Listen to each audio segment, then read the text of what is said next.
life in high school was perfect. I was the fastest runner on my high school track team, a style icon, and a whiz with gadgets. I had really supportive, adoring parents, and to top it all off, the best boyfriend in the world. Jinu, hi everyone! I'm Rumi. Please like and subscribe to hear how my perfect life spiraled out of control. When Jinu first transferred to her school 6 months ago, I wrote in my diary that I had the biggest crush on the new guy, and as fate would have it, I bumped into him at a laptop repair shop the very next day, where the repairman was charging him an arm and a leg for a minor job. Excuse me? I couldn't help eavesdropping. Okay, I was totally trying to, but this guy's ripping you off $2,000 for what? My laptop just isn't switching on and it has important stuff. Can I give it a go? I tried a few different things and something worked. Oh my god, you're amazing. Can I take you out to dinner? I've kind of had a crush on you anyway. See what I mean? I'm just so lucky. We started dating and soon enough we were inseparable. But one day as we walked to class, Jinu suddenly stopped. I saw a new girl flashing this flirtatious smile at Jinu and waving at him. Jinu, do you know her? No, why would I know her? She's waving to someone else? We're late, come on.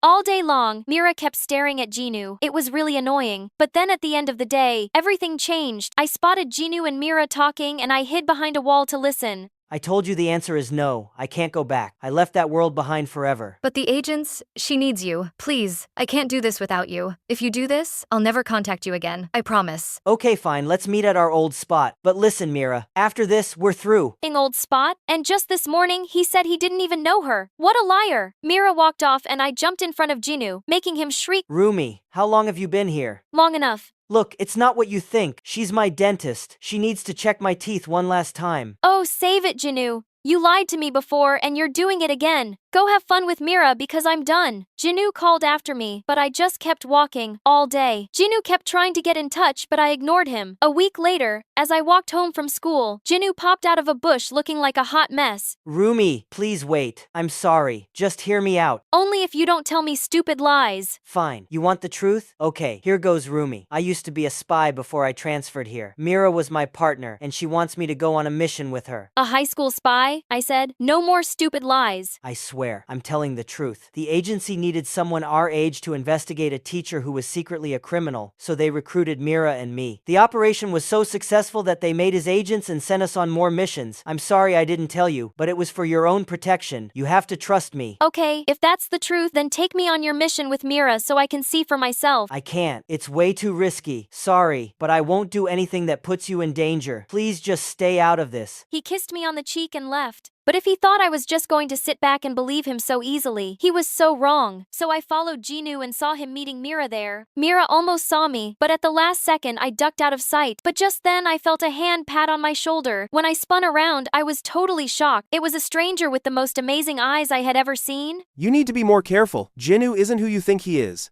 Yeah, I kind of figured that out already, but thanks. No, I mean, he's not really a special agent anymore. He's a criminal. And who are you? Why should I believe you? I'm Abby. I used to work with Jinu at the agency, but 6 months ago he disappeared at the same time as a big art heist, and we think he's involved. We're close to finally arresting him, but I need your help. My help? I'm not a spy and Jinu's my boyfriend. I may be mad at him, but I wouldn't do anything to hurt him. Jinu is dangerous. By helping me, you could be saving others. Think about it. If you're in, meet me here after school tomorrow. My head was spinning. I didn't know who or what to believe anymore. The next day at school, I approached Jinu in the courtyard. He didn't look like a criminal, but maybe he was good at fooling people. Hey, are you still mad at me? What, for lying to me for 6 months straight? I know. I'm sorry, but the agency swore me to secrecy. I really did want to tell you everything. I love you, Rumi. Hearing those words made my heart tremble. How about we go to your favorite ice cream shop after school? Just then, Jinu's phone buzzing. He tried to put it away, but before he could, I saw the message. You were right to ditch your clueless girlfriend. Meet me later. It had to be Mira, that witch. Sorry, I can't today. I have a photo shoot. They want to model the new Barbie after me. Who's they? The Barbie people, I told you. Okay, bye. I didn't care if Jinu believed me or not. If those two were going to team up, then I'd make my own team with Abby. I'm glad you came. What's the plan? I'll tell you on the helicopter. We've suspected Jinu in a string of art thefts for a while now. We still don't have enough evidence to put him away, so we need to catch him in the act. Is Mira a criminal too? No, Mira is a good agent. She's working with me, but she and Jinu used to date. Sorry, I know that's not easy to hear. It's not. But I'm glad one person is being honest with me. So, where exactly are we going? A masquerade ball in a palace. Don't take your mask off at any point, and keep an eye out for Jinu and Mira. He really wasn't kidding about the palace and the ball. I've never been to something so fancy in my life. As we walked into the main hall, Abby pulled me onto the dance floor and we started swaying to the music. Moments later, as we were dancing, Abby whispered to me. Mira just signaled to me. I'll be back in a minute. I looked over to see where Abby was heading and sure enough, there was Mira. They were checking out this beautiful framed painting on the wall. I decided since they were doing their thing, I'd do mine. I got into the groove on the dance floor. Before I knew it, people had formed a circle around me to watch. Suddenly, I saw a familiar figure approaching. Even with a mask, I'd recognize that face anywhere. Jinu, but did he recognize me? My heart was pounding, but just then Abby showed up and pulled me away. The next day, we continued our mission with my makeup skills. We followed Jinu and Mira to the docks, where they were meeting a shady-looking guy. Jinu will steal the painting from the palace and sell it to that guy who's a known smuggler. I still can't believe my perfect boyfriend is evil. I know this is really hard, but you're better off without him. Oh, by the way, I have something for you. A gift already? It's an earpiece. I have the other one. Whoever wears one can always hear the person who wears the other. The next day, I couldn't wait to meet up with Abby and get back to our mission. My heart was still hurting from Jinu's betrayal, but I had to admit, the reddish-brown eyes of Abby surely eased my pain. When the bell rang, I raced out of the school so fast that I ended up getting to the meeting spot early. Abby was already there talking to Mira. There was nothing strange about that. Mira and Abby were working together to catch Jinu, but when I got closer, I overheard their conversation. This is taking too long. Rumi already ruined our plan once. Soon, my love. Tomorrow night, we'll steal the painting and Jinyu and Rumi will take the fall. We'll get away scot-free and get rich at the same time. It'll be worth the wait. I really hope so, babe. So Rumi has just been believing everything you told her? Yeah, she's just a pretty airhead. All looks and no brain. Show her a designer dress, and she could be fooled into sending her own father to jail. Wait, Mira and Abby were the real thieves. Did he just call her my love? Did she just call him babe? And did he just call me an airhead? After looking for him everywhere, I finally found Jinu and told him everything, but he didn't believe me. That was you at the masquerade ball. How do you even know Abby? He asked me to help him catch you. He and Mira are working together against you. Aren't you listening to anything that I'm saying? I told you to stay out of this, Rumi. Mira and I have been tracking the movements of the real thief,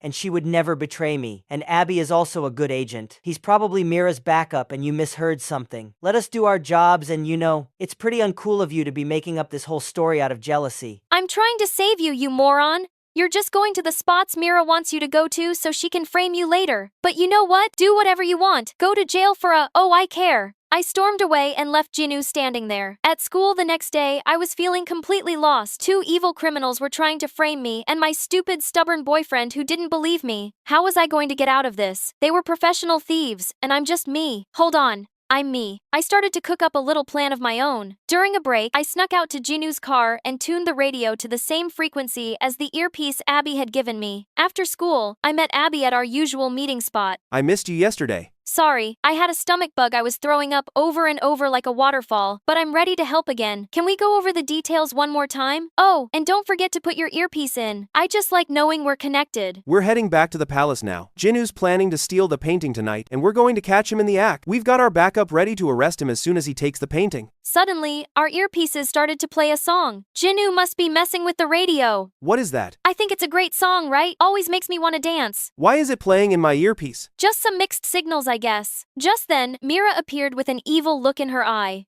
Abby, don't you get it? Track girl figured it out. Guess she's not as dumb as she looked. They started to close in on me. Suddenly, I ran the fastest I ever had in my life. Abby was fast too, but there was no way he could keep up with me. Mira was nowhere in sight. Suddenly, Mira jumped out in front of me. Nowhere to run. Track girl. Just put me in jail already so I don't have to hear you talk anymore. That can be arranged. Both of them came closer to me, about to do something. Suddenly, someone put him in a headlock. It was Jinu. Turns out my radio trick worked. Mira tried to make a run for it, but agents in black sunglasses tackled her. After that, two agents took them away to be punished. And then, it was just me and Jinu. Rumi, I am so sorry for keeping you in the dark, for not listening to you, for everything. If it weren't for you, they might have been able to frame me for the theft. I was tempted to let them after the way you acted, but you mean too much to me. I couldn't just turn those feelings off. That move with the radio was genius, by the way. What? Like, it's hard. Can we go somewhere and talk? Honestly, no, I need time. I'm not ready to just let all this go yet. I'll be here when you're ready, but not literally in this spot, but you know what I mean. A few months passed, and then one day, he found me. So I completely understand if you're not ready to forgive me yet, but maybe we could talk now. Okay, but under due conditions. First, no more secrets. We have to be totally honest with each other. From now on, Done. And the second condition? I really want some ice cream, and can we also talk about a possible career for me at the agency? I think we can make that happen. Don't rush to trust or judge based on words or appearances alone. Take the time to investigate carefully and observe people's actions. Even if you are doubted or opposed, stay firm in the truth.